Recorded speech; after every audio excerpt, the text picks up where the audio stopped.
चला मित्रांनो, आजच्या या व्हिडिओमध्ये आपण बघू की लाडकी बहीण योजनेची केवायसी कशी करायची.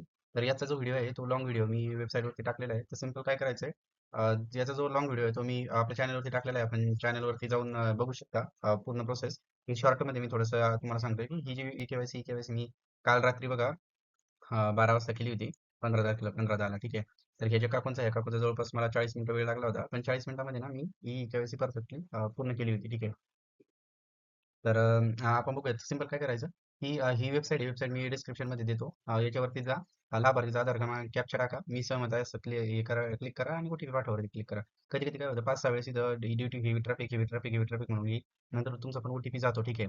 OTP गेल्यानंतर काय करायचं, तुम्हाला सिंपल OTP पाठवावरती तुम्ही जर क्लिक केलं ना, तर तुम्ही नेक्स्ट पेजवरती येता आणि इथं जो OTP आहे, हा OTP तुम्ही टाकू शकता इथं आणि सबमिटवरती तुम्हाला क्लिक करायचं आहे. सबमिटवरती क्लिक केल्यावर कधी-कधी काय होतं, बॅक पेजला पण ते जाऊ शकतं.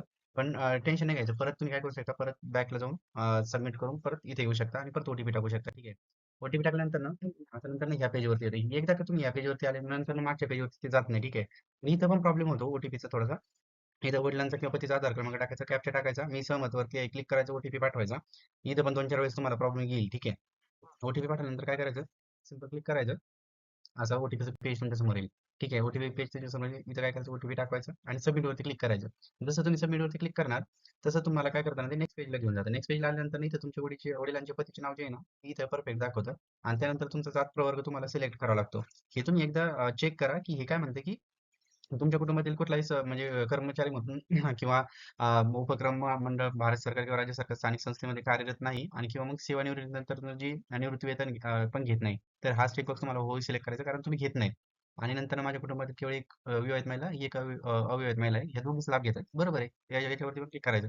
हे आणि हे काय म्हणते, चेकबॉक्स टिक करायचा, की खोटी माहिती आढळल्यास मी कारवाईस पात्र राहील असं आहे त्याचं डिटेल्स आहेत. तर सिंपल हे सगळे डिटेल भरल्यानंतर काय करायचं, सबमिट वरती क्लिक करायचं. जसं तुम्ही सबमिट वरती क्लिक करता, आता इथं प्रॉब्लेम येत नाही कधीच, फक्त प्रॉब्लेम येतो OTPला. ठीक आहे. तर इथं सबमिट केलं ना, जसं तुम्ही सबमिट करता ना, तर ह्या असं तुमच्या समोर एक मेसेज येऊन जातो, की तुमची केवायसी यशस्वीरित्या पूर्ण झालेली आहे. ठीक आहे. त्यानंतर तुम्ही ब्राउझर क्लोज करू शकता, काही प्रॉब्लेम नाही. ठीक आहे. तुमची केवायसी झाली का नाही खरोखर ते जर चेक करायचं असेल त्यासाठी वेट करा, मी आणखी एक व्हिडिओ बनवतो. तर अशा पद्धतीने मी त्या काकूंचा जी ई केवायसी जवळपास 40 मिनिटांमध्ये कंप्लीट केली होती. एवढ्या छोट्याशा प्रोसेस 40 मिनिटं लागले, पण प्रोसेस झाली. फक्त एरर आल्यानंतर थांबायचं नाही. तुम्हाला काय करायचंय, पूर्ण समोर डबल ट्राय करत राहायचंय. ट्राय करत राहा. तुमची ई-केवायसी 100% सक्सेसफुली होऊन जाईल. काही जर प्रॉब्लेम असेल तर कमेंट सेक्शनमध्ये कमेंट करा आणि व्हिडिओ जर आवडला असेल तर शेअर करा, सबस्क्राईब करा, लाईक करा. जय महाराष्ट्र.